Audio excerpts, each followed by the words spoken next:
Assalamualaikum dan selamat datang. Hari ini kita nak bincang satu topik yang sangat penting dan sangat dekat di hati kita semua sebagai seorang Muslim. Tajuknya, Bila Iman Hilang Arah. Jom kita mulakan dengan destinasi kita. Ayat dari surah Al-Imran ni betul-betul bagi kita satu peringatan kan? Matlamat utama hidup kita ni apa dia? Iaitu untuk kembali pada Allah dalam keadaan Islam sebagai seorang Muslim. Itulah penghujung yang kita semua impikan. Cuba kita bayangkan iman ni macam sebuah kompas. Ya, kompas dalam hidup kita yang sentiasa memandu setiap langkah, menunjuk ke arah yang betul. Tapi pernah tak kita terfikir, apa jadi kalau kompas yang sangat berharga ni tiba-tiba mula rosak, mula goyang atau lagi teruk, terus hilang arah? Itu yang kita nak kupas. Jadi, macam mana kompas rohani kita ni boleh rosak atau terpesong? Sebenarnya, ada 3 jalan utama yang boleh buat ia jadi macam tu. 3 perkara yang kita kena betul-betul awasi, iaitu apa yang ada dalam hati kita, apa yang keluar dari mulut kita, dan apa yang kita buat dengan anggota badan kita. Okey, jom kita tengok yang pertama. Iktikad atau dalam hati kita. Inilah kerosakan yang paling senyap, paling bahaya. Sebab apa? Sebab ia berlaku dari dalam.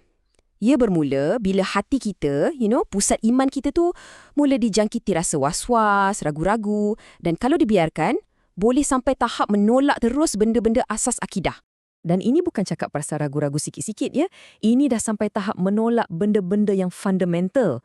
Contohnya macam mana? Contohnya, bila seseorang tu dalam hati dia dah tak percaya Allah wujud. Atau dia tolak Nabi Muhammad tu Rasul terakhir. Lagi satu contoh, dia sengaja kata, zina tu halal lah. Nampak tak? Semua ni kerosakan dari dalam, dari hati. Okey, selesai bab hati. Sekarang kita pergi ke jalan kedua. Perkataan, lisan kita. Apa yang kita cakap? Yang ni pun tak kurang bahayanya. Orang kata sebab mulut badan binasa. Tapi iman pun boleh binasa tau. Kata-kata ni kuasa dia lain macam. Dia boleh membina dan dia juga boleh meruntuhkan iman. Contoh paling jelas, bila seseorang tu dengan selamba cakap, saya bukan lagi Muslim, terus terang. Atau bila dia main-mainkan, perlekehkan hukum Allah, macam kewajipan tutup aurat. Atau, lagi teruk, dia hina laungan azan. Semua ni datang dari lidah. Dan jalan yang ketiga, dah tentu, perbuatan kita, amalan kita. Ini jadi bila apa yang kita buat tu betul-betul bercanggah dengan apa yang kita percaya. Ia macam satu pengkhianatan pada akidah kita sendiri. Contoh-contoh kat sini memang sangat jelas, sangat terang. Macam sujud pada berhala atau apa-apa makhluk selain Allah.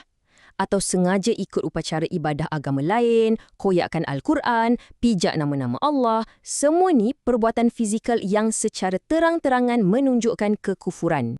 Tapi, kejap. Adakah semua silap sikit-sikit terus batal iman? Terus jadi murtad? Jawapannya tak semudah tu. Ada syarat-syarat dia. Ini bahagian penting yang kita kena faham betul-betul. Okey, ada 4 syarat. Dan yang paling crucial, keempat-empat ni mesti ada serentak. Pertama, dia tahu benda tu salah dan boleh membawa kepada kufur. Kedua, dia buat dengan sengaja, bukan kena paksa. Ketiga, perbuatan tu jelas menunjukkan kekufuran, tak ada syak lagi. Dan keempat, ia melibatkan penolakan benda-benda asas dalam rukun iman dan Islam. Kalau salah satu je tak cukup syarat, hukumnya dah lain. Jadi bukan boleh main tuduh je. Baiklah, tadi kita dah tengok macam mana iman boleh rosak. Sekarang kita tanya soalan lain pula. Kenapa? Apa puncanya? Apa ancaman kat sekeliling kita yang boleh buat kompas iman ni jadi tak tentu arah? Cuba tengok jadual ni. Menarik kan? Sebelah kiri tu punca dari dalam diri kita. Macam jahil agama, tak cukup ilmu, atau pengaruh kawan dan media. Atau mungkin tertekan sebab masalah hidup. Bila dalaman kita lemah, mudahlah ancaman dari luar nak masuk. Macam apa? Macam pergi jumpa bomoh, percaya sihir atau bergantung pada jin dan syaitan. Nampak tak kaitan dia? Jadi, soalan yang paling menakutkan, apa jadi kalau kompas tu rosak dan kita tak baiki sampai bila-bila? Apakah akibatnya? Jom kita tengok. Dan kesannya memang sangat-sangat dahsyat. Yang pertama, semua amalan baik kita, semua pahala yang kita kumpul seumur hidup, solat, puasa, sedekah semua, hangus, terpadam, balik jadi kosong. Macam tak pernah buat apa-apa, sia-sia. Yang kedua, dan ini yang paling kita takutkan, pintu syurga tertutup rapat untuknya. Dan balasannya, seperti yang dinyatakan dalam sumber-sumber kita, adalah kekal di dalam neraka. Na'udzubillah min zalik. Minta dijauhkan.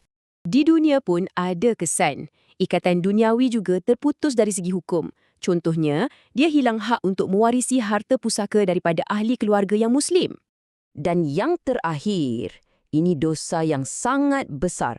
Dosa yang Allah tak akan ampunkan. Kecuali, ada kecualinya. Iaitu kalau dia bertaubat nasuha, betul-betul menyesal dan kembali kepada Islam sebelum nyawa sampai ke kerongkong.